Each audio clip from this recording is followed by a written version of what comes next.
Hey, what's up, everybody? Recently I've been watching videos of this guy, Joey the Gypsy. He just started a channel probably 6 months ago and just started uploading pretty consistently. His profile's blown up, his YouTube page is blown up. He was homeless, he was addicted to heroin, and he's made it through, and he's an awesome dude. And so he did a video called How It Feels to OD on Heroin.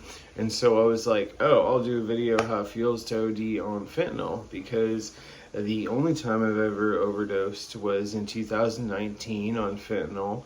I had never overdosed from heroin, probably due to me usually smoking and not injecting, so it was easier to feel stuff out. But when it came to fentanyl, of course, that was a big mistake. So, like I said, it was 2019. I was addicted to smoking heroin at the time. I was actually at a point where I was trying to quit. I had, was working with my family. I had told my, girlfriend and parents and everything. Or I'm sorry, not girlfriend at this point, but parents. And so I was trying to get help. And so there was a day where I was, finally clean for about a week. And I was just starting to freaking Jones, just fiending for it so bad. I just wanted to get high so bad. And so, but I was like trying to be honest, and so I was staying at home, and I was like, you know what, I'm just gonna stay in, and I'm just gonna go to the store and get a little thing of vodka, and I'm just gonna, chill in my room and drink, which of course turned into, from one little thing of vodka, two little things of vodka, and before you know it, I'm drunk, and I'm calling an Uber, and I'm going straight to the dealer's RV. This was the Trap House RV guy. And so I go there, take the Uber, and within 10-15 minutes of me being gone, my parents, my mom's texting me, where'd you go, where are you, last she knew I was just going to the store real quick. And I just didn't reply. I didn't, that's one of the really fucked up things about addiction, is that you could have somebody that cares about you that's like, dude, please, no, like, I'll help you, I'll do anything. You could be like, fuck off, and just go run off and get high. So it was fucked up. So I just ignored her, didn't reply to text. I get to the RV, and lo and behold, he doesn't have anything. He doesn't have any black tar heroin. And I'm like, what the fuck, dude? Like, I'm about to get sick.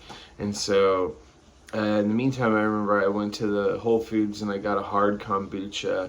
And so after a couple of things of vodka and hard kombucha, I'm drunk. And so I'm waiting there, and, time's going by, and it's not looking like he's gonna get anything. And I'm like, dude, you have to have something. And he's like, yeah, I have fentanyl.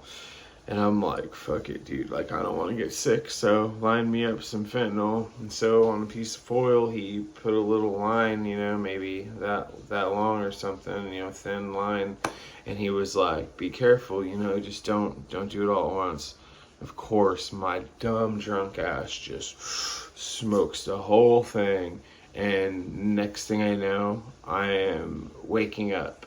And I'm in the RV, and I'm waking up, and there's people like around me that were there, and they're all just like, freaking out. Oh my God, thank God, oh my God, and I'm like, what's going on? What's going on? And they're like, dude, you overdosed, bro. And I'm like, what? I've never overdosed before. And so I'm just like, I'm sorry. And they're like, dude, don't apologize. We're just happy you're alive. And so, yeah, they had to inject me with Narcan 5 times in the thigh.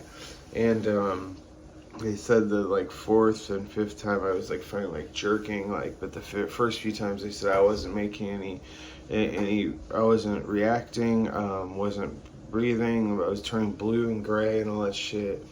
And damn, yeah, man. So the feeling, though, it was just nothingness. Like, people say, like, I overdosed, I died, I saw heaven, I saw Jesus, or all this stuff. Nah, dude, it was all black for me. It was nothingness. There's no memory, there's no recollection, there's no light, there was nothing. It was just black.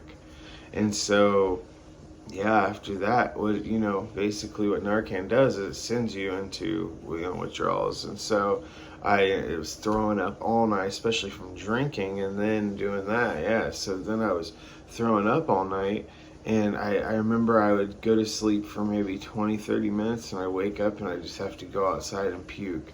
And it was all night. That was the way it was. And I did not feel good or high or anything. It was not worth it. So all night doing that. And then I'm smoking cigarettes.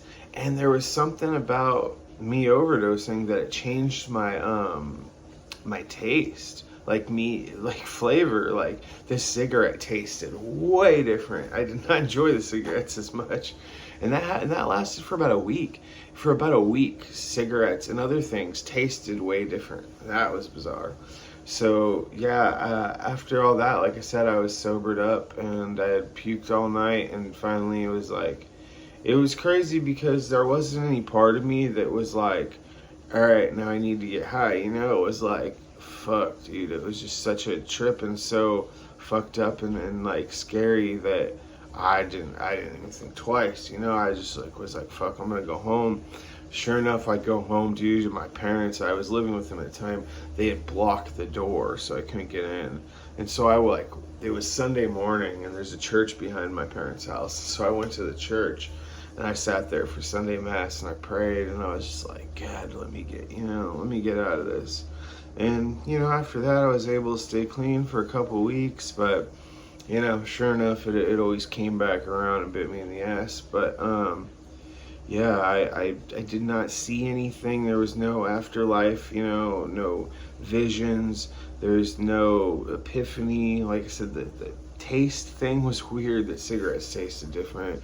But, yeah, just, and him being like, be careful, and my dumb drunk ass just like, yeah, you know, like, and the fact that I still haven't quit completely since, that I've still, you know, a year and a half ago I went to my first treatment, and since then, the longest relapse I had was maybe a month at one point, and then the rest of them were just a couple of days, and I mean, I'm doing a lot better, but man, the fact that I could overdose and die and have all that happen and still go back to these drugs, like, that's one of the really crazy things about addiction, and it's sad.